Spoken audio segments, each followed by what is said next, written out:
Thank you, Mr Deputy Speaker. I've tabled 26 amendments to the bill, so I've got about 10 seconds per amendment. I'd like to put on record my thanks to the Minister for her consideration of my amendments. We may not have ended up in total agreement on them, but I do appreciate the time she spent engaging with me on them. My amendments are simply about trying to make sure we protect all victims of domestic abuse. And I've had many conversations with men and women on this subject, agreeing wholeheartedly with what I'm trying to achieve. I think most people understand that both men and women can be and are victims of domestic abuse, and men and women can be and are perpetrators of domestic abuse. There are those who are seeking to claim that domestic violence is a gendered crime, i.e. that it is a crime done by men to women. Not only is this insulting to the male victims of domestic violence and ignores gay and lesbian victims of domestic abuse too, it's also utter rubbish. For example, a woman in a lesbian relationship, according to the official figures, is 1.5 times more likely to be a victim of domestic abuse from her partner than a woman in a heterosexual relationship. 2/3 of victims of domestic abuse are women and 1/3 are men, according to the Office of National Statistics. As it happens, 2/3 of people who are murdered are men, 2/3 of people who take their own life are men. Does anybody seriously want to stand up and say that we should ignore the 1/3 of women who are victims of murder or take their own life simply because they're in a minority? Of course not. And the same shouldn't apply when it comes to domestic violence too. Being a male victim of domestic violence should not be less important or more important than being a female victim. Of course I'll give way to my honourable friend. Thank my honourable friend for giving way, and I'm listening very carefully to his amendments, and also I read them through very carefully. I'm not clear, though, which aspect of the bill he's disagreeing with, because, of course, this bill is covering every victim of domestic violence. So what changes does he want to see on the face of the bill? Well, my honourable friend makes a fair point, but unfortunately it's not actually quite as it seems. There are references into the bill that the government, it says in the bill that government should take note of the fact and that services should be provided on the basis that women are more likely to be a victim than a man. It should be irrelevant. It doesn't matter whether the victim is a male or a female. It's completely irrelevant, and we should take out any kind of that kind of reference in the bill. The bill should be gender neutral. That's the point I'm trying to make.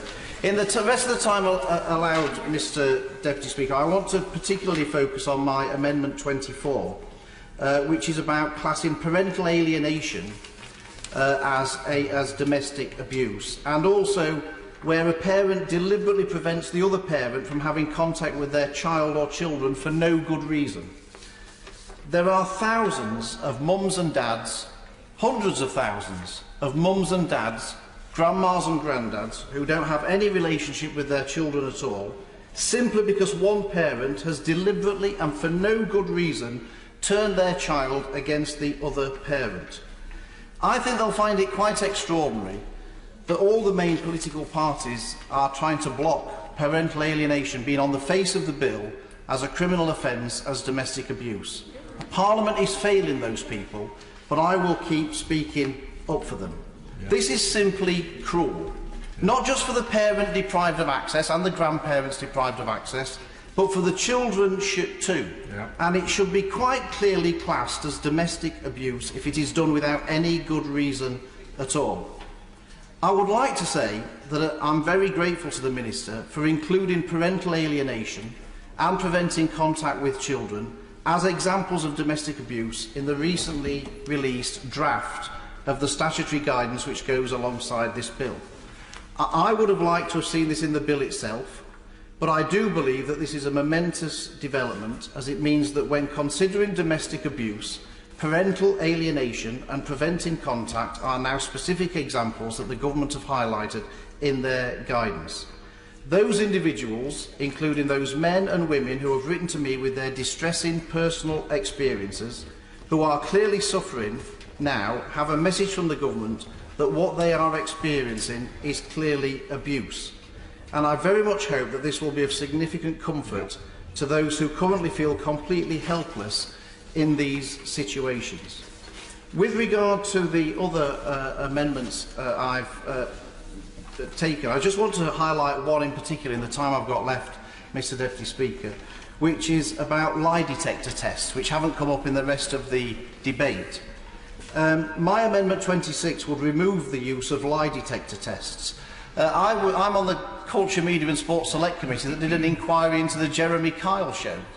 Many people in this House reviled Jeremy Kyle because he was using lie detector tests on his programme, and people were pointing out that they are not reliable, that they come up with dodgy results. It seems extraordinary that the same people who were pointing out that it was outrageous for Jeremy Kyle to use lie detector tests in an entertainment programme because they weren't reliable, would support using lie detector tests in something as serious as this, when clearly those tests are still just as unreliable as they were in his case. So I would like to see the evidence that says that these tests are accurate and justifies their use, which will presumably exonerate Jeremy Kyle, by the way, Mr Deputy Speaker, or otherwise we should not be touching them with a barge pole, and I look forward to hearing the evidence that the government have got to support the use of lie detector tests. But the main important message for me tonight, Mr Deputy Speaker, is that parental alienation is and should be domestic abuse.